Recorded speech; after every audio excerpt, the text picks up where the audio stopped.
Santet. Assalamualaikum warahmatullahi wabarakatuh. Apa kabar Bunda? Semoga Allah selalu memberikan kebahagiaan. Suara riuh pasar pagi membelah udara yang masih basah oleh embun. Aroma sayur segar bercampur dengan wangi rempah dan keringat manusia, menciptakan harmoni khas kehidupan rakyat kecil. Di antara deretan kios dan lapak yang bersahut-sahutan, ada satu toko sembako yang selalu tampak paling ramai. Sembako Yanto Jaya. Bu, ini gulanya saya lebihin ya, setengah ons, biar makin manis masakannya. Ujar Pak Yanto sambil tersenyum lebar.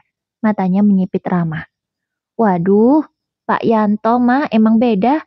Makasih ya Pak, sahut Bu Ida, pelanggan setia, sambil tersenyum puas. Tangan Pak Yanto cekatan menimbang, membungkus, lalu menata barang di etalase. Tak pernah ada kata lelah di wajahnya, meski keringat sudah membasahi kemeja kotak-kotak yang ia kenakan. Di pojok toko, Bu Yanti, istrinya, sedang mencatat stok di buku besar dengan tulisan rapi. Sesekali ia menegur halus. Mas, jangan terlalu sering ngasih bonus, nanti rugi loh. Pak Yanto hanya tertawa kecil. Rezeki nggak bakal salah alamat, Bu. Kalau kita ikhlas, Tuhan yang nambahin dari jalan lain. Ucapan itu sudah menjadi semacam mantra bagi keluarga kecil itu. Mereka percaya, tangan yang memberi tidak akan pernah kekurangan. Dan anehnya, meski Pak Yanto sering melebihkan timbangan atau menambahkan sabun cuci gratis pada setiap belanjaan, tokonya justru makin ramai setiap hari. Anak-anak mereka sering ikut membantu di toko. Dewi, si sulung, bertugas mencatat pesanan grosiran dari pelanggan besar. Rian, anak kedua, rajin mengantar barang ke kios tetangga dengan sepeda motor tuanya. Dan si bungsu, Arif, bocah berumur 7 tahun yang ceria, biasanya duduk di bangku kayu kecil di depan toko sambil memainkan truk mainan. Pak, Arif bantu bungkusin boleh? Tanyanya suatu pagi sambil bersemangat. Boleh dong, tapi jangan sampai tepungnya tumpah ya, jawab Pak Yanto sambil mengusap kepala putranya penuh kasih. Para pembeli senang dengan keluarga itu. Tak hanya karena murah dan ramah, tapi juga karena mereka seperti membawa hawa sejuk di tengah panasnya pasar. Kalau semua pedagang kayak Pak Yanto, pasar ini adem, gak banyak yang marah-marah, ujar seorang bapak pembeli sambil tertawa kecil. Namun, di antara keramaian itu, tak semua mata memandang dengan tulus. Dari seberang lapak, seorang wanita parubaya bernama Bu Rumiah yang juga berjualan sembako memperhatikan toko Pak Yanto dengan pandangan penuh dengki. Larisnya kebangetan. Pelanggan saya semua pindah ke sana. Gumamnya pelan. Matanya menajam. Kita lihat sampai kapan mereka bisa tertawa begitu. Sinar matahari makin tinggi. Suara tawar-menawar masih bersahut-sahutan. Pak Yanto menatap langit dengan senyum lega. Hidupnya terasa begitu sempurna saat itu. Rezeki lancar, keluarga harmonis, pelanggan sayang. Ia tak tahu, dari balik keramaian pasar yang ia cintai, ada mata yang mulai menyimpan niat gelap. Sore harinya, langit pasar mulai berwarna jingga keemasan. Udara lembab bercampur aroma sisa ikan asin dan bawang dari kios sebelah. Satu persatu pedagang mulai merapikan dagangan, menutup terpal dan menyiapkan diri untuk pulang. Di toko sembako Yanto Jaya, suasana masih seperti biasa. Pak Yanto sedang menghitung uang hasil penjualan hari itu, sementara Bu Yanti menata rak gula dan minyak goreng agar rapi esok pagi. Di luar, suara burung gereja terdengar samar. Mas, ini tinggal satu pembeli lagi ya. Habis itu kita tutup, kata Bu Yanti sambil melirik ke arah seorang perempuan yang baru saja melangkah masuk ke toko. Wanita itu tampak asing, pakaiannya sederhana tapi lusuh. Kebaya abu-abu dengan kain batik yang ujungnya menyapu lantai. Rambutnya panjang terurai, sebagian menutupi wajah. Saat melangkah, terdengar bunyi kain yang digesek pelan, seperti desir daun kering tertiup angin. Tanpa menaruh curiga sedikit pun, Pak Yanto menyapa dengan ramah. Silakan Mbak, mau cari apa? Suara wanita itu pelan, nyaris berbisik. Beras 2 kilo aja, Pak. Baik, Mbak. Sebentar ya. Pak Yanto menunduk, meraih timbangan, lalu menuang beras ke dalam kantong plastik bening. Saat butiran beras jatuh satu persatu, Terdengar suara gemercik halus seperti hujan di atas atap seng. Namun ketika ia selesai menimbang dan mendongak untuk menyerahkan beras itu, wanita itu sudah tidak ada. Tidak ada suara langkah, tidak ada bayangan keluar dari toko. Tak ada siapapun berdiri di depan meja jualannya. Cuma ada udara dingin yang tiba-tiba menampar kulitnya, membuat bulu kuduknya berdiri. Loh, Bu, barusan ada pembeli kan? Tanya Pak Yanto cepat sambil menatap sekeliling. Bu Yanti menatap suaminya dengan dahi berkerut. Pembeli? Tadi nggak ada siapa-siapa, Mas. Saya dari tadi di sini. Pak Yanto menelan ludah. Tadi jelas-jelas ada perempuan. Bajunya abu-abu, suaranya pelan, minta beras 2 kilo. Angin bertiup dari celah pintu toko, membuat plastik-plastik belanjaan di gantungan bergoyang pelan. Dari luar terdengar suara anak kecil tertawa sayup, padahal pasar sudah sepi. Pak Yanto melangkah ke depan toko, menengok ke kanan dan ke kiri. Lorong pasar sudah kosong, hanya tersisa suara seng bergemersik dan bau tanah lembab. Tapi tiba-tiba, matanya menangkap jejak basah di lantai tanah, seperti bekas tapak kaki perempuan. Meninggalkan noda lumpur yang berakhir tepat di depan tokonya, lalu berhenti tanpa arah keluar. Bu, ini lihat deh, bisik Pak Yanto dengan suara bergetar. Bu Yanti menghampiri, tapi saat ia melihat ke bawah, jejak itu sudah lenyap. Di dalam toko, timbangan beras yang tadi digunakan tiba-tiba bergoyang sendiri, mengeluarkan bunyi kret, kret, seperti digerakkan oleh tangan tak terlihat. Lampu neon di atas meja berkelip 3 kali, lalu padam sejenak. Semuanya sunyi. Lalu terdengar bisikan pelan dari arah rak paling belakang. Suara itu samar, tapi jelas memanggil namanya. Yanto. Pak Yanto menatap ke arah suara itu, tapi tidak ada siapa-siapa. Hanya karung-karung tepung yang diam, dan aroma wangi bunga melati samar memenuhi udara. Bu Yanti menarik tangan suaminya dengan wajah pucat. Mas, udah, ayo tutup aja sekarang. Pak Yanto menutup pintu toko dengan tangan gemetar. Dari luar, terdengar kembali tawa kecil, seperti perempuan berbisik di antara desir angin. Keduanya memutuskan untuk langsung pulang. Langit malam meneteskan gerimis tipis ketika Pak Yanto dan Bu Yanti pulang dari pasar. Bau tanah basah menyambut langkah mereka di halaman rumah sederhana yang berdiri tak jauh dari jalan utama. Lampu di teras menyala redup, goyah diterpa angin yang terasa lebih dingin dari biasanya. Begitu pintu dibuka, Rian berlari tergesa dari dalam rumah. Wajahnya tegang dan pucat. Bu, Pak, cepat ke kamar. Arif panas banget. Suara panik itu membuat Bu Yanti spontan menjatuhkan tasnya sembarangan. Astagfirullah, Arif kenapa? Serunya. Mereka berdua berlari masuk ke kamar kecil di sudut rumah. Dewi sudah di sana, duduk di sisi tempat tidur sambil menatap adik bungsunya yang terbaring lemah. Wajah Arif tampak pucat pasi. Keringat dingin mengalir dari pelipisnya. Matanya setengah terbuka tapi pandangannya kosong. Tubuhnya menggigil hebat, lalu tiba-tiba kejang dengan keras. Arif, nak, astagfirullahalazim. Bu Yanti menjerit sambil memeluk anaknya. Pak Yanto dengan cepat mengambil kain basah dan menempelkannya ke dahi Arif. Tapi panas tubuh anak kecil itu seperti bara api. Bu, ini panasnya aneh, kayak bukan demam biasa. Bisiknya pelan, suaranya bergetar. Rian menatap ke arah kipas angin yang berputar pelan, lalu ke jendela yang terbuka sedikit. Di luar sana, terdengar suara langkah pelan di halaman, seolah seseorang berjalan di atas kerikil basah. Pak, denger nggak? Ada yang jalan di luar, katanya gemetar. Pak Yanto berdiri, menatap ke arah jendela. Hanya gelap dan gerimis. Tapi tiba-tiba, suara ketukan 3 kali terdengar di dinding luar kamar. Tok, tok, tok. Semua terdiam. Bu Yanti menatap suaminya dengan mata membulat ketakutan. Mas, siapa itu? Pak Yanto tidak menjawab. Ia hanya menggenggam tangan Bu Yanti erat, lalu melangkah pelan ke arah jendela. Namun sebelum ia sempat mengintip keluar, Arif menjerit keras. Ah, panas, panas Bu. Tubuh kecil itu kembali kejang, matanya melotot kosong, dan dari mulutnya keluar suara rintihan pelan. Bukan seperti suara anak kecil lagi, tapi serak, dalam, seperti orang dewasa yang menahan amarah. Bu, Arif ngomong apa tuh? Dewi menjerit ketakutan. Tiba-tiba Arif berhenti bergerak. Sunyi. Lalu perlahan, dengan suara yang bukan suaranya, ia berbisik.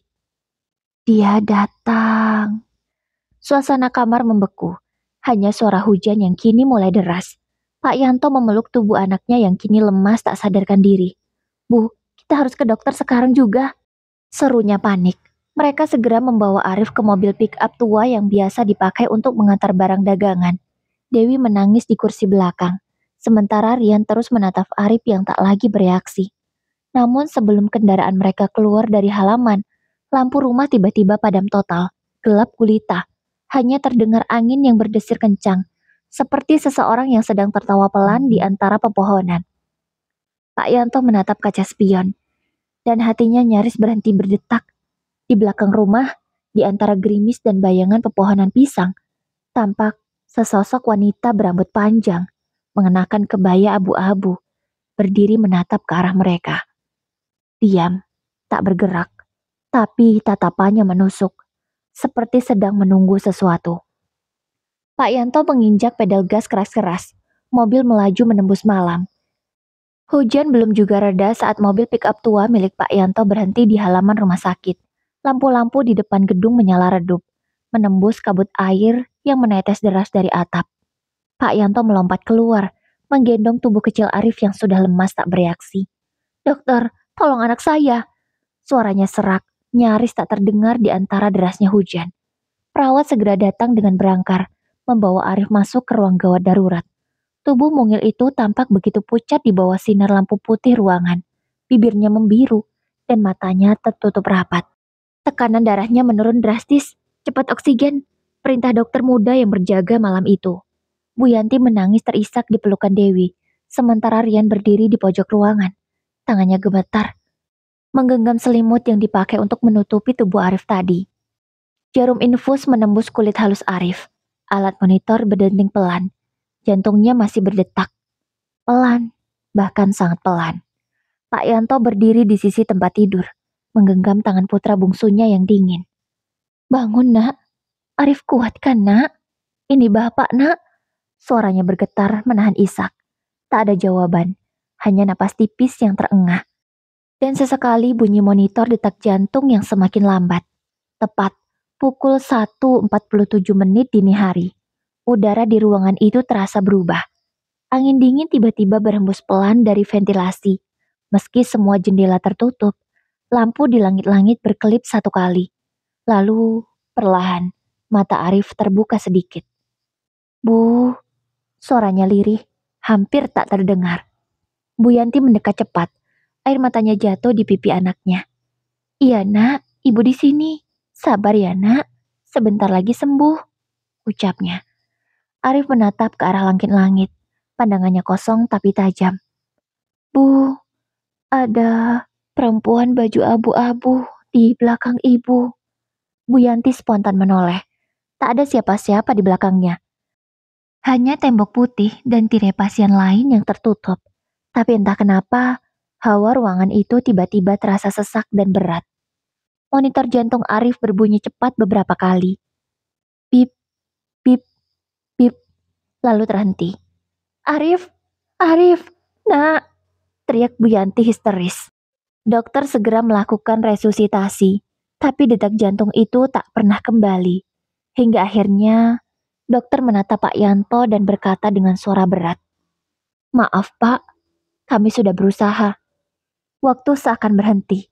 Suara hujan di luar berubah menjadi gema jauh yang menyakitkan telinga. Bu Yanti menjerit, jatuh berlutut di lantai. Dewi memeluk ibunya, menangis sejadi-jadinya. Rian berdiri kaku, matanya kosong. Sementara Pak Yanto hanya berdiri terpaku di sisi tempat tidur, menatap wajah anak bungsunya yang kini terdiam selamanya. Tangannya gemetar, menyentuh dahi Arif yang mulai dingin. "Kenapa, nak? Kenapa bukan bapak aja?" bisiknya parau. Lampu ruangan tiba-tiba berkelip sekali lagi. Dan dari arah ventilasi, samar-samar tercium wangi bunga melati. Persis seperti sore di pasar saat perempuan berambut panjang itu datang pertama kali. Pak Yanto mendongak perlahan. Di kaca jendela ruang rawat, pantulan samar memperlihatkan bayangan perempuan berkebaya abu-abu berdiri di belakangnya, tersenyum tipis sebelum menghilang bersama embun yang menetes. Dan malam itu, keluarga Pak Yanto benar-benar kehilangan Arif untuk selamanya. Pagi harinya, langit tampak suram, seolah ikut berduka. Awan kelabu menggantung rendah, dan di depan rumah Pak Yanto, bendera kuning berkibar pelan diterpa angin lembab. Bau minyak wangi dan kapur barus menyatu dengan aroma tanah basah, bekas memandikan Arif. Menandai rumah yang sedang diliputi kesedihan mendalam. Suara tangis sesekali pecah dari ruang tamu yang penuh sesak oleh warga kampung. Ibu-ibu datang membawa makanan, air mineral, dan juga bunga.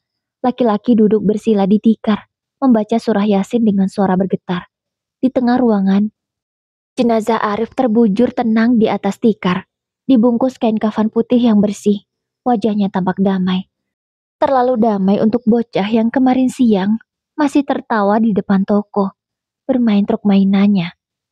Kasihan ya, anak sekecil itu meninggal mendadak gitu aja. Bisik seorang ibu tetangga dengan mata berkaca. Iya, kemarin aku masih lihat dia bermain di depan warung sambil makan permen. Lah kok pagi ini udah dibungkus kain kafan? Sahut yang lain, suaranya tercekat. Pak Yanto duduk diam di sudut ruangan, matanya merah tapi kering, air mata seolah sudah habis semalam. Di pangkuannya ada peci hitam yang ia remas kuat-kuat. Bu Yanti di sisi jenazah terus menangis tanpa suara. Jemarinya membelai wajah anaknya untuk terakhir kali. Anakku, kamu belum sempat sekolah tinggi, belum sempat besar. Kenapa secepat ini, nak? Suaranya serak, nyaris tak keluar. Rian dan Dewi duduk berdampingan, saling berpegangan tangan. Keduanya menunduk, tak sanggup memandang tubuh kecil adik mereka yang kini kaku. Di luar rumah, orang-orang masih berdatangan. Suara sandal basah dan bisik-bisik berbaur dengan hujan gerimis yang belum berhenti. Di antara mereka, tampak Bu Rumiah, pedagang sembako yang lapaknya berhadapan dengan toko Pak Yanto di pasar. Ia berdiri agak jauh, wajahnya datar, matanya tajam menatap ke arah rumah duka. Cepat sekali rezeki berubah jadi musibah. Gumamnya pelan, bibirnya menyunggingkan senyum aneh, nyaris tak terlihat. Di dalam rumah, azan zuhur berkumandang dari suara kecil di ujung jalan. Para pelayat mulai bersiap mengangkat jenazah ke masjid untuk disolatkan. Pak Yanto berdiri dengan langkah gemetar, menatap tubuh anaknya yang kini siap diangkat. Tapi ketika kain kafan itu hendak ditutup sepenuhnya, terjadi sesuatu. Lampu di ruang tamu yang sedari tadi menyala, tiba-tiba berkedip cepat, lalu mati seketika. Ruangan gelap, hanya tersisa cahaya samar dari pintu depan yang terbuka. Dan dalam gelap itu, terdengar suara tawa kecil, tawa halus, seperti suara anak-anak bermain petak umpet. Semua orang terdiam. Beberapa ibu yang duduk di dekat jenazah spontan menatap satu sama lain. Wajah mereka pucat. Bu, dengar nggak? Bisik salah seorang. Tadi kayak suara Arif ketawa, sahut yang lainnya. Pak Yanto memejamkan mata erat-erat. Air matanya akhirnya jatuh deras. Udah nak, udah, pergilah dengan tenang. Lampu kembali menyala. Suara itu lenyap, tapi dari ujung kain kafan Arif, ada setetes air menetes pelan. Seperti titik air mata yang jatuh dari langit-langit, padahal atap rumah tak bocor. Warga saling pandang dengan wajah ngeri. Bu Yanti menjerit kecil dan menutupi mulutnya. Dan dari luar rumah, bendera kuning berkibar lebih keras. Seperti tertiup angin dari arah yang aneh. Arah yang membawa hawa dingin dan wangi melati samar. Hari itu, jenazah Arif akhirnya diantarkan ke pemakaman dengan linangan air mata. Sejak kepergian Arif, rumah keluarga Pak Yanto tak pernah benar-benar tenang lagi. Siang terasa suram, malam terasa panjang. Udara di dalam rumah selalu dingin. Bahkan saat matahari bersinar terik di luar, wangi melati kadang muncul tiba-tiba, tanpa sebab, tanpa sumber. Dulu, Dewi selalu berani tinggal di rumah sendirian sambil memasak atau mencuci pakaian. Kini, setiap suara kecil membuatnya tersentak. Kadang saat ia menjemur pakaian di belakang, terdengar suara langkah kecil di belakangnya. Tap, tap, tap. Padahal tak ada siapapun. Pernah suatu sore, ia merasa ada yang menarik ujung bajunya. Saat menoleh, tak ada siapa-siapa. Hanya ember yang bergoyang pelan seolah baru saja disentuh. Arif, bisiknya pelan. Angin menjawab dengan desiran halus di daun pisang belakang rumah. Rian pun berubah. Biasanya dia akan pulang duluan, tak perlu menunggu sang kakak. Tapi kali ini, dia lebih memilih pulang terlambat dan menunggu Dewi. Pernah sekali, ia nekat pulang sendirian. Tapi baru membuka pintu rumah, terdengar suara anak kecil memanggil namanya dari dalam kamar Arif. Rian, suaranya pelan, serak, tapi jelas. Padahal kamar itu sudah mereka kunci sejak hari pemakaman. Rian ketakutan dan lari keluar rumah tanpa sempat menutup pintu. Sejak itu, ia tak pernah mau pulang sendirian lagi. Sementara itu, di pasar, toko sembako Yanto Jaya yang dulu ramai kini terasa aneh. Pelanggan masih datang, tapi suasananya berbeda. Kadang Pak Yanto merasa udara di dalam toko jadi pengap, dan tanpa sebab, timbangan beras atau minyak bisa bergerak sendiri, bergoyang pelan seperti disentuh tangan tak terlihat. Beberapa kali, pembeli datang, memilih barang, lalu tiba-tiba menghilang sebelum sempat membayar. Suatu hari, Bu Yanti sedang menimbang gula untuk seorang ibu muda yang memakai kerudung putih. 1 kilo aja, Bu, kata si pembeli lembut. Iya, sebentar ya, Mbak. Tapi saat Bu Yanti menoleh kembali setelah menutup timbangan, ibu itu sudah tidak ada. Yang tertinggal hanyalah bekas tapak kaki basah di lantai dan kantong plastik yang kosong. Ketika malam tiba, toko itu terasa semakin mencekam. Kadang saat Pak Yanto menutup rolling door, terdengar suara benda jatuh dari dalam, padahal semua sudah dirapikan. Kadang juga, dari kaca etalase, terlihat bayangan anak kecil berlari melintas cepat di belakang rak. Dan suatu malam, Bu Yanti yang sedang menghitung uang mendadak tertegun. Dari arah luar toko, terdengar suara langkah kecil. Tap, tap, tap. Langkah itu berhenti tepat di depan pintu. Lalu suara kecil memanggil. Bu, Bu Yanti langsung berdiri. Arif, suara itu tak menjawab. Tapi dari celah bawah pintu, tampak bayangan 2 kaki kecil berdiri diam. Pak, teriaknya memanggil suaminya yang sedang menata karung beras di belakang. Tapi saat Pak Yanto datang dan membuka pintu, tidak ada siapa-siapa di luar. Hanya udara malam yang dingin dan pasar yang sunyi. Pak Yanto menatap istrinya. Udah, Bu, jangan takut. Mungkin cuma bayangan orang lewat. Tapi di hatinya ia tahu, langkah itu, suara itu, bayangan itu, bukan milik orang asing. Karena setiap kali kejadian seperti itu terjadi, wangi bunga melati selalu ikut terbawa oleh angin malam. Dan malam itu, sebelum mereka menutup toko sepenuhnya, Bu Yanti sempat melihat sesosok kecil di pojok ruangan. Anak laki-laki berkemeja putih, menatap mereka dengan mata kosong, lalu lenyap di antara karung tepung. Ia tak sanggup bersuara, hanya bisa menitikkan air mata. Karena walau samar, ia merasa kalau itu Arif. Malam itu sesampainya mereka di rumah, udara terasa berat, seolah angin pun enggan berhembus. Hujan gerimis membasahi genting rumah keluarga Pak Yanto menimbulkan suara tik, tik, tik yang monoton dan menekan. Dewi duduk di ruang tengah sambil menatap kosong ke arah kamar Arif yang tertutup rapat. Sudah hampir 3 minggu kamar itu tak dibuka. Kunci masih tergantung di paku dekat pintu, sampai berdebu.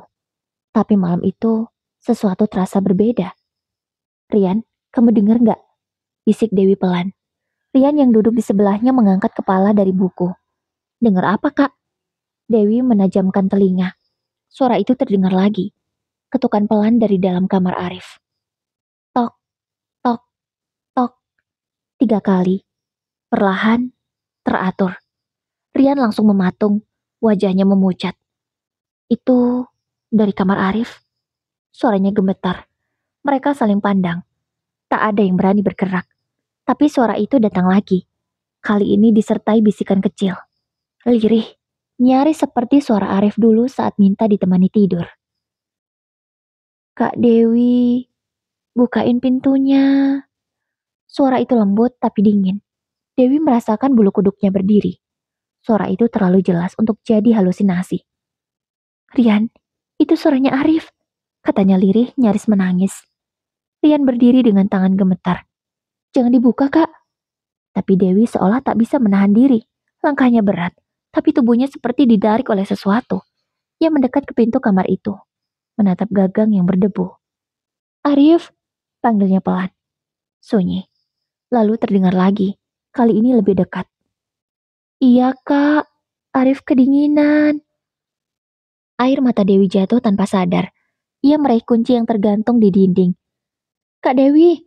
Rian berteriak menahan, tapi sudah terlambat. Klik, kunci berputar, dan pintu terbuka pelan dengan suara kret. Udara dingin langsung menyergap keluar dari kamar, menusuk kulit. Bau melati tercium tajam, bercampur aroma tanah basah. Ruang kamar tampak sama seperti terakhir kali. Ranjang kecil dengan spray bergambar mobil-mobilan, boneka beruang di atas bantal, dan foto Arif tersenyum di meja belajar. Tapi di sudut ruangan, ada genangan air kecil, seolah lantai baru saja dilalui seseorang yang kakinya basah. Dewi melangkah masuk perlahan.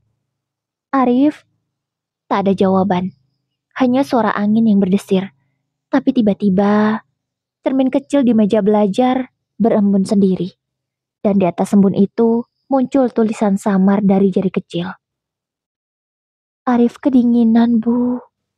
Dewi menjerit dan mundur ke belakang. Rian langsung menariknya keluar, menutup pintu keras-keras. Udah, jangan buka kamar itu lagi, teriaknya panik. Mereka berlari ke ruang tamu, napas memburu. Pak Yanto dan Bu Yanti yang baru pulang dari toko langsung menghampiri. Ada apa ini? Tanya Pak Yanto. Dewi menangis histeris. Pak, Arif ada di kamar. Suaranya manggil aku. Pak Yanto menatap ke arah pintu kamar anak bungsunya yang tertutup. Wajahnya tegang, tapi ia tak berkata apa-apa. Hanya tatapan matanya yang berubah.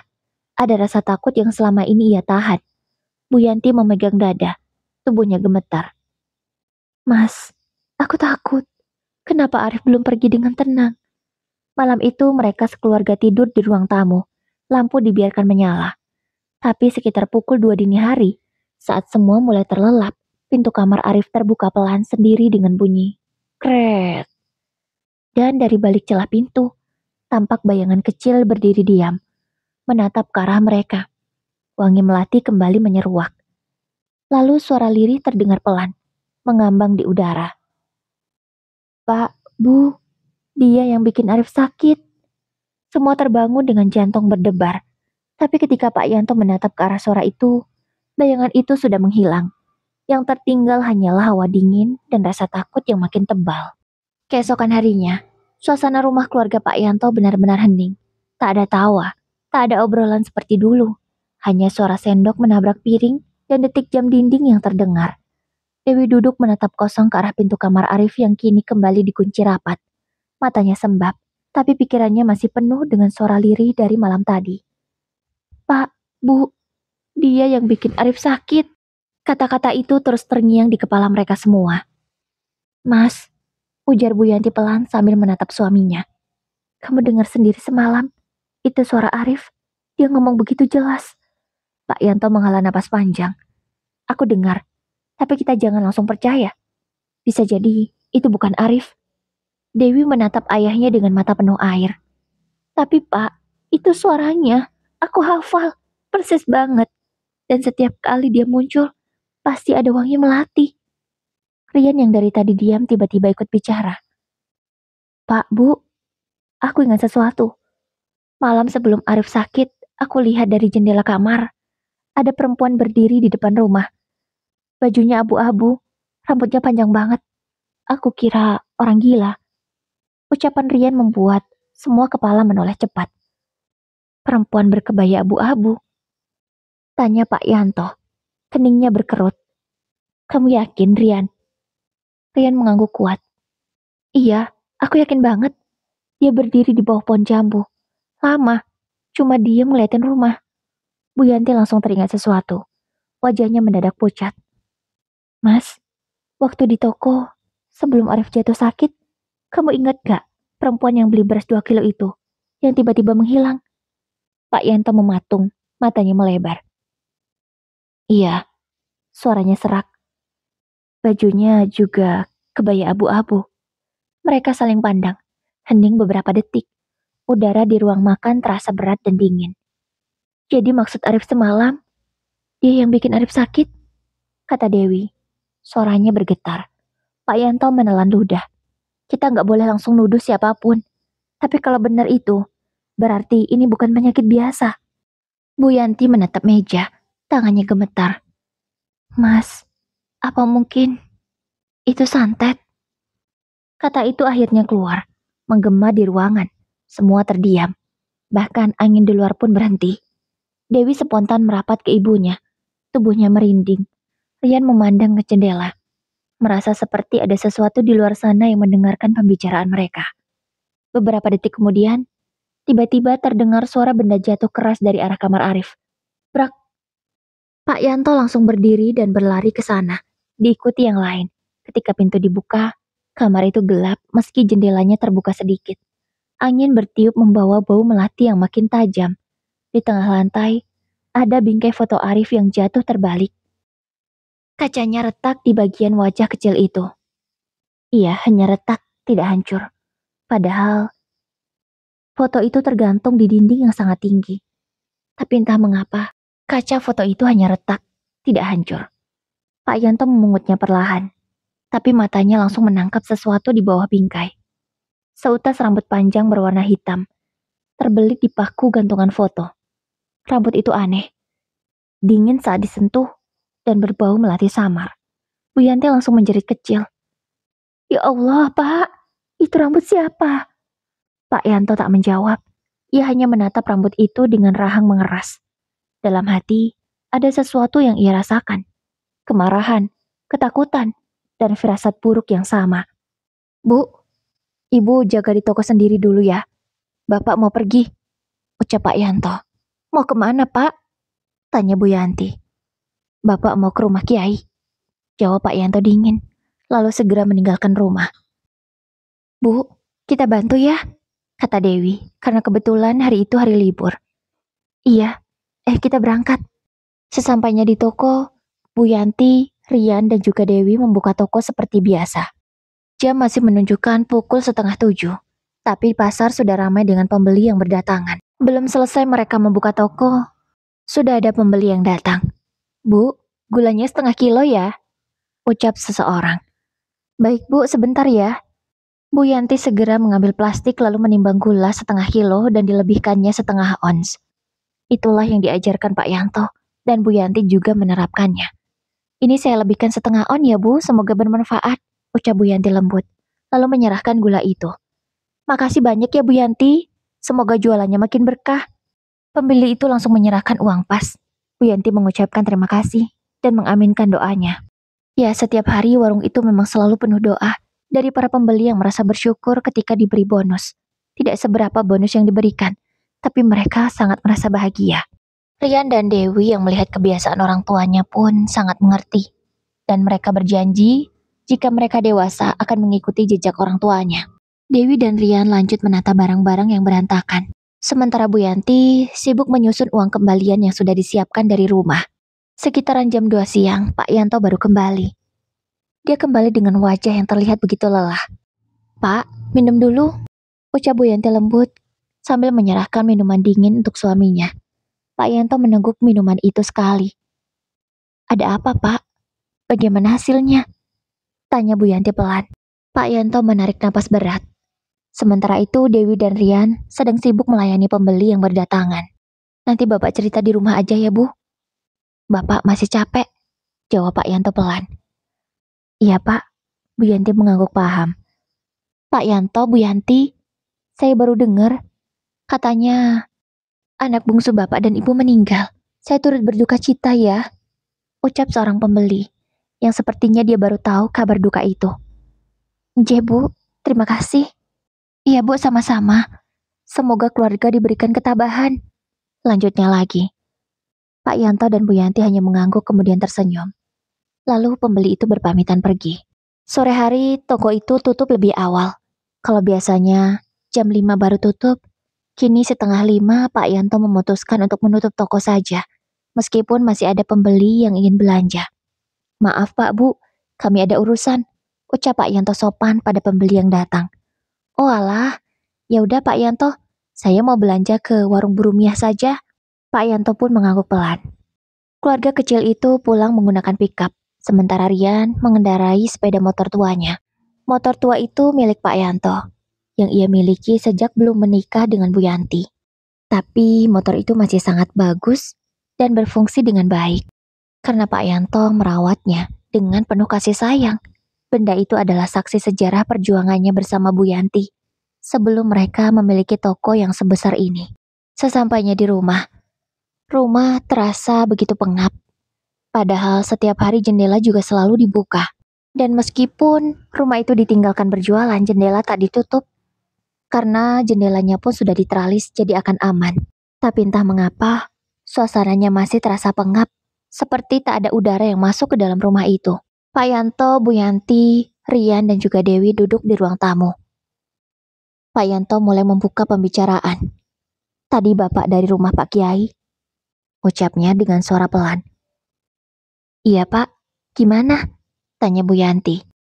Pak Kiai nyuruh kita adakan pengajian Bu, dan banyak-banyak bersedekah. Jawab Pak Yanto. Memang apa yang terjadi Pak? Tanya Bu Yanti. Bukankah kita selama ini sudah selalu bersedekah? Tanyanya lagi. Iya Bu, tapi mungkin itu belum cukup. Kita harus lebih banyak bersedekah lagi. Dan kencengin ibadahnya Bu. Mungkin selama ini kita lalai. Semua menunduk dan teringat dengan kesalahan masing-masing. Malam itu, Rian dan Pak Yanto pergi ke masjid seperti biasa. Sementara Dewi dan Bu Yanti, mereka sholat di rumah. Setelah sholat seperti biasa, setelah Arif tiada, mereka selalu membaca Yasin agar arwah Arif tenang di sana. Sepulangnya dari masjid, Pak Yanto menyampaikan pada Bu Yanti dan juga Dewi bahwa setiap malam Jumat mereka akan mengadakan pengajian di rumah. Ibu setuju, Pak. Semoga dengan begitu, doa-doa kita untuk Arif bisa sampai dan dia tenang di sana, kata Bu Yanti. Di hari Kamis sore, Pak Yanto dan Bu Yanti menutup toko lebih cepat. Karena mereka harus menyiapkan tempat untuk pengajian nanti malam. Kue-kue sudah dipesan, tinggal menghidangkan saja nanti malam. Tak lupa, untuk dibawa pulang, ada nasi kotak dan sedikit uang. Pengajian pun berjalan dengan lancar. Semua mendoakan dengan tulus. Ketika tahlil dibaca serentak, berhembus udara dingin yang menusuk setiap orang yang ada di sana. Ada yang merinding, ada yang mengusap lengannya, karena merasa ada sesuatu yang berbeda. Pukul 9:30 pengajian selesai. Semua warga berterima kasih lalu berpamitan pulang sambil membawa bingkisan. Alhamdulillah Bu, niat kita sudah terlaksana, ucap Pak Yanto setelah semua tamu pulang. Iya Pak, Alhamdulillah. Semoga ini jadi awal yang baik. Meskipun suasana rumah masih terasa mencekam, tapi bagi keluarga Pak Yanto, rasa ini lebih baik daripada sebelumnya. Dewi yang biasanya tak berani sendirian di rumah, kini sudah mulai berani walau tidak lama.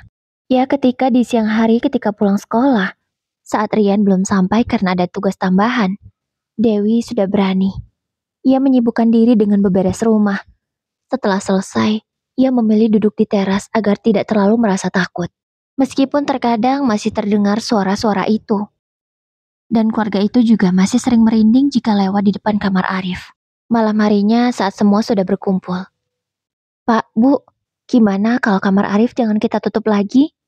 Kita bersihin setiap hari, kita buka kamarnya, biar udara masuk. Terus lampunya kalau malam jangan dimatiin, usul Dewi. Iya, bener itu Dewi katamu. Ibu setuju? Jawab Bu Yanti, dan Pak Yanto pun mengangguk. Besoknya Dewi dan Rian membersihkan kamar Arif sebelum mereka menyusul sang ibu ke toko. Karena hari ini adalah hari Minggu. Mereka juga mengubah sedikit layout kamar agar tidak terasa mencekam. Jendela juga dibiarkan terbuka meskipun tak ada orang di rumah. Begitu juga dengan pintunya dibiarkan terbuka. Setelah selesai barulah mereka menyusul ke pasar.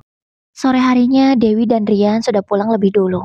Sementara Bu Yanti ada urusan dengan tetangganya, sehingga pulang duluan juga.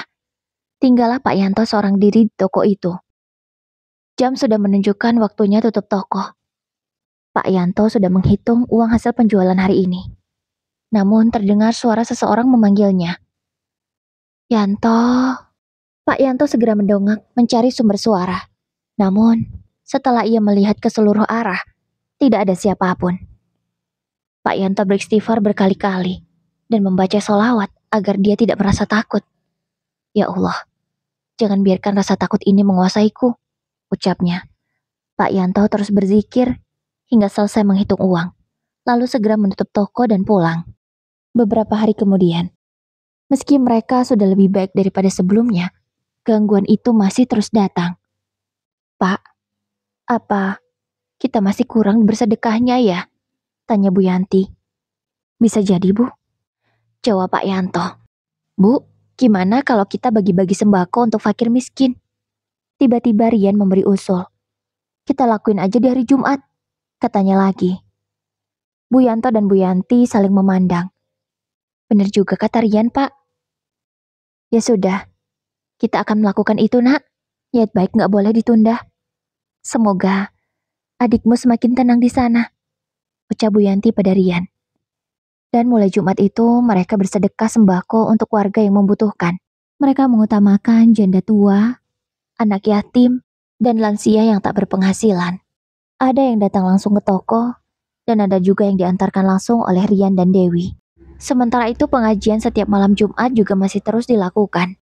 Bu Rumiah, pemilik warung sembako yang ada di seberang toko Pak Yanto, merasa heran. Kenapa warungnya masih ramai sih? Gumamnya. Padahal, sialan, umpatnya. Ia terlihat begitu kesal, bahkan sampai membanting kalkulator yang ada di depannya. Kemudian ia masuk ke dalam ruangan yang ada di dalam toko itu. Ruangan khusus, kecil, namun banyak pernak-pernik di sana.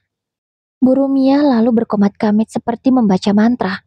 Dan tiba-tiba, air yang di dalam kendi bertabur bunga itu beriak, seolah mendidih, padahal sedang tidak dimasak di atas kompor. Dan terjadi sesuatu aneh di toko Pak Yanto. Tiba-tiba, suasana sepi, padahal pasar tampak ramai. Tak ada pembeli yang datang. Dan setelah beberapa saat, tiba-tiba ada perempuan berkebaya abu-abu menghampiri. Pak Yanto, saya lapar, kata perempuan itu dengan suara merintih. Ibu lapar? Sebentar ya, Bu. Tapi saya nggak ada nasi, cuma ada roti dan kue-kue. Sebentar, Pak Yanto bergegas masuk ke dalam tokonya, mengambilkan sekresek kue dan minuman untuk perempuan itu. Ini Bu, dimakan ya, semoga bisa membantu. Ini juga ada sedikit rezeki, bisa untuk Ibu beli nasi. Pak Yanto memberikan 2 lembar uang berwarna merah pada perempuan itu. Perempuan itu tersenyum. Makasih Pak, katanya dengan lemah, kemudian berpamitan. Dan tiba-tiba, kendi yang ada di hadapan Bu Rumiah pecah. Bunga-bunga berhamburan, air mengalir. Kurang ajar Yanto, teriaknya tak terima. Lalu dia bangkit dan keluar. Ia melihat toko Yanto kembali ramai seperti biasa. Gimana caraku menghancurkannya? Semua cara sudah kucoba. Tapi, kenapa tidak berhasil? Gumamnya dalam hati. Bahkan Bu Rumiah sambil meremas roti yang sudah expired di hadapannya. Ya dagangannya semakin hari semakin tak laku. Itu membuatnya semakin marah dengan keluarga Pak Yanto. Dan di malam harinya, ketika suasana pasar sudah sepi, tak ada siapapun, Bu Rumiah menaburkan sesuatu di depan toko Pak Yanto. Tanah itu gembur berwarna merah, dan ada kembang berwarna-warni ikut berjatuhan bersama tanah gembur itu. Aku yakin, setelah ini, tokomu tak akan dilihat oleh siapapun. Gumamnya merasa puas lalu pergi. Di rumah, Pak Yanto berzikir, menghabiskan malamnya hingga kantuk datang. Pagi harinya seperti biasa setelah sarapan, dia ke pasar duluan untuk membuka toko. Sebelum ia memegang rolling door-nya, terdengar suara seseorang memanggil. Yanto, katanya dengan lirih. Pak Yanto menoleh ke belakang, melihat seorang perempuan tua berbadan bungkuk di hadapannya. Mbah, ada apa Mbah? Tanyanya lembut. Yanto, saya lapar, jawab perempuan itu. Perempuan parubaya yang bungkuk itu menggunakan kebaya abu-abu dan kain jarik yang hampir menyentuh tanah. Rambut putihnya diurai dan menutupi wajah. Terlihat menyeramkan, namun Pak Yanto berusaha tenang. Oh, sebentar ya Bu. Pak Yanto segera membuka rolling door, lalu mengambilkan makanan untuk perempuan itu, roti dan minuman. Tapi setelah dia keluar, tak ada siapapun. Hanya ada pembeli yang lalu lalang. Eh, Bu Darmi, tadi ada nenek-nenek nggak di depan toko saya? Kok nggak ada ya? Tanya Pak Yanto pada Bu Darmi, warung yang ada di sebelahnya. Nenek-nenek? Nggak ada Pak Yanto. Perasaan dari tadi Bapak sendirian. Jawab Bu Darmi merasa heran. Pak Yanto buru-buru beristighfar. Astagfirullahalazim, ucapnya. Kenapa Pak Yanto? Tanya Bu Darmi. Nggak apa-apa Bu, mungkin saya salah lihat. Pak Yanto langsung masuk ke dalam untuk menyelesaikan membuka tokonya. Namun roti dan minuman yang sudah dibungkusnya dalam plastik tak ia kembalikan lagi. Mungkin nenek itu akan kembali, pikirnya. Meskipun tadi malam, Bu Rumia sudah melakukan sesuatu yang musyrik, warung Pak Yanto tetap ramai. Karena sebelum membuka tadi, Pak Yanto sudah bersolawat dan membaca doa. Sedikit pun guna-guna dari Bu Rumia tidak berpengaruh sama sekali. Bu Rumia yang melihat hal itu merasa kesal. Kenapa masih ramai sih tokonya? Masa iya? Mantraku tidak berhasil tadi malam? Ucapnya seorang diri sambil menunggu pembeli yang tak kunjung datang. Hingga sore itu, ada satu stok bahan yang habis di toko Pak Yanto. Maaf, Mbak, habis susu kalengnya. Yang merek itu tinggal ada yang merek ini. Kalau Mbak mau, ya yang adanya ini, jawab Pak Yanto. Waduh Pak, saya nggak biasa pakai yang ini. Saya biasa yang pakai merek itu. Oh ya sudah, coba tanya di warung depan Bu, di warung Bu Rumia. Mungkin ada. Pak Yanto mengarahkan pembeli itu untuk ke warung Bu Rumia. Pembeli itu pun mengangguk, lalu menuju warung Bu Rumia. Bu, ada susu merek ini nggak? Kata Pak Yanto, di sini ada. Tanya ibu itu dengan ramah. Oh, ada, sebentar. Bu Rumia segera mengambilkan apa yang diminta oleh pembeli itu. Bu, saya beli 5 ya. Katanya setelah mengecek tanggal expired dan ternyata masih lama. Oh, baik Bu. Bu Rumia dengan semangat membungkus susu kaleng itu. Berapa semuanya Bu? Tanya pembeli itu lagi. 70.000, jawab Bu Rumia. Tanpa merawar, pembeli itu langsung membayar cash. Padahal setahu Bu Rumia, harga susu itu di warung Pak Yanto lebih murah daripada di warungnya. Halah, emang lagi butuh aja orang itu, makanya nggak nawar. Bukannya bersyukur, Bu Rumia malah ngomel. Dan tak lama kemudian, ada pembeli yang datang lagi. Bu, ada beras ketan nggak? Tanya seseorang. Ada, mau berapa kilo? Tanya Bu Rumia. 5 kilo aja Bu, tadi di tempat Pak Yanto habis. Bu Rumia segera menimbang beras ketan 5 kilo. Namun tanpa dia sadari, ia lebih menimbangnya 1 on. Berapa Bu? Tanya pembeli itu setelah beras ketan ada di tangannya. Totalnya sekian, jawab Bu Rumia.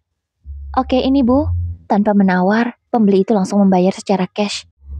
Kok nggak nawar sih? Tumben banget. Perasaan, dulu sering nawar kalau daganganku ini mahal. Batin Bu Rumia. Dan sesampainya di rumah, pembeli yang mendapatkan lebihan beras ketan 1 on merasa heran. Ya dia sengaja menimbang lagi di rumah. Ia ingin tahu apakah Bu Rumia jujur. Ya Allah, ternyata Bu Rumia sudah seperti Pak Yanto, suka melebihkan timbangan. Alhamdulillah, pembeli itu merasa senang. Dan dari kejadian itu, ia mengatakan pada banyak orang kalau Bu Rumia sudah sama cara berjualannya seperti Pak Yanto. Bu Rumia, kemarin saya dengar Ibu suka melebihkan timbangan juga ya? Saya senang Bu dengernya. Saya harap hari ini saya juga dapat bonus, kata seseorang ketika belanja di warung Bu Rumia. Bu Rumia merasa bingung, tapi dia hanya tersenyum saja. Saya beli gulanya 3 kilo ya Bu, kata perempuan itu. Dan Bu Rumia segera menimbang. Dan tak mengapa hatinya tergerak untuk menambahkan timbangan itu. Ia lebihkan setengah ons. Ini saya lebihkan setengah on ya. Semoga bermanfaat, kata Bu Rumia. Alhamdulillah, terima kasih ya Bu Rumia. Berapa? Bu Rumia segera menyebutkan nominalnya. Lalu pembeli itu membayar dan segera menerima kembalian. Saya pulang dulu ya, terima kasih Bu Rumia. Bu Rumia setelah pembelinya pergi melihat ke arah warung Pak Yanto. Toko itu masih ramai seperti biasa. Tapi entah mengapa, dia tiba-tiba tersenyum. Apakah seperti ini yang harus aku lakukan supaya pembeliku ramai juga? Batinnya. Tak lama kemudian ada pembeli lagi yang datang. Seperti pembeli yang pertama tadi, dia memuji Bu Rumiah yang mengikuti cara Pak Yanto berdagang. Maaf ya Mbak, saya lebihkannya nggak banyak. Soalnya warung saya ini masih merintis, ucap Bu Rumiah. Dia memberikan satu buah permen untuk pembeli itu. Nggak apa-apa, ini juga saya sudah terima kasih. Anak saya pasti senang dapat permen, jawab pembeli itu. Dan waktu terus berjalan seperti itu. Kini warung Bu Rumiah perlahan-lahan mulai ramai lagi. Ya dulu warungnya sebenarnya ramai, sebelum suaminya meninggal. Dulu suaminya juga cara berdagangnya seperti Pak Yanto. Tapi setelah suami Bu Rumiah meninggal, Bu Rumiah tak bisa berdagang seperti suaminya. Ia pelit dan menaikkan harga semaunya, hingga membuat pelanggannya kabur. Suatu hari, Pak Yanto lewat di depan toko Bu Rumiah. "Burum, sehat?" ucap Pak Yanto menyapa. "Alhamdulillah saya sehat Pak Yanto," jawab Burum. "Alhamdulillah. Oh ya Burum, masih ada stok sabun yang harga 2000-an itu enggak? Saya kehabisan. Saya mau beli di warung Burum kalau ada," tanya Pak Yanto. Burum melihat ke arah bawah. Stok sabun miliknya memang masih banyak. "Mau berapa dus Pak?" tanya Burum. "Kalau semua stok yang ada boleh saya beli," tanya Pak Yanto. Burum tersenyum dan langsung menyiapkan semua sabun yang dipesan oleh Pak Yanto. "Biar nanti diambil Dewi sama Rian ya Bu." Pak Yanto lalu membayar sesuai nominal yang sudah disepakati. Seiring berjalannya waktu, gangguan yang selama ini menghantui keluarga Pak Yanto sudah menghilang. Bahkan mereka lupa kalau pernah mengalami gangguan mengerikan itu. "Gak usah dibahas Bu," ucap Pak Yanto, ketika sang istri ingin mengatakan bahwa mereka tak lagi mengalami gangguan itu. "Yang penting sekarang kita tetap konsisten berbuat baik, banyak-banyak sedekah," ucap Pak Yanto lagi. Bu Yanti pun paham, dia mengangguk dan menurut. "Itu siapa?" teriak seorang anak kecil saat belanja jajanan di warung Burum. "Ada apa nak?" tanya ibunya. "Itu Bu, ada serem banget di dalam sana." Anak kecil itu menunjuk ke arah dalam warung Burum. "Ada apa Bu?" tanya sang ibu pada Burum. "Gak ada apa-apa tuh, mungkin anaknya salah lihat," jawab Burum. Padahal dia sendiri pun melihat apa yang dilihat oleh anak itu.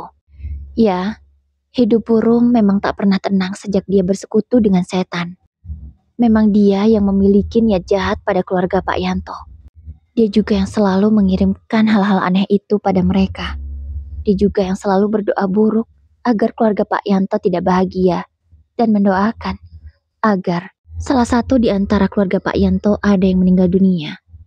Burum melakukan ritual sesuai dengan keinginannya sendiri, tidak berguru pada siapapun. Tapi ritual itu membuka jalan setan. Kini Burum ingin melepaskan diri dari semua itu. Tapi tak mudah. Burumia harus membayar harga mahal atas apa yang dia perbuat. Setiap malam Burumia tak bisa tidur dengan nyenyak karena terus dihantui oleh makhluk-makhluk itu. Mereka terus mengganggu, berbisik di telinga Burum untuk melakukan kejahatan. Namun sekuat mungkin Burum menahan untuk tidak melakukannya. Ia terus menguatkan diri untuk beribadah, agar terhindar dari godaan-godaan setan itu. "Minta maaf, Rum." Dan tiba-tiba suatu hari di telinganya terdengar bisikan itu. "Apa aku harus minta maaf? Tapi aku malu bagaimana menjelaskan pada Pak Yanto," katanya sambil menangis. Namun setelah dia pikir panjang, ia ingin hidup tenang di masa tuanya. Dengan langkah gemetar, ia mendekati warung Pak Yanto. Burum, ada yang bisa dibantu?" tanya Pak Yanto yang menyadari Burum datang. Burum tiba-tiba menangis di pelukan Bu Yanti.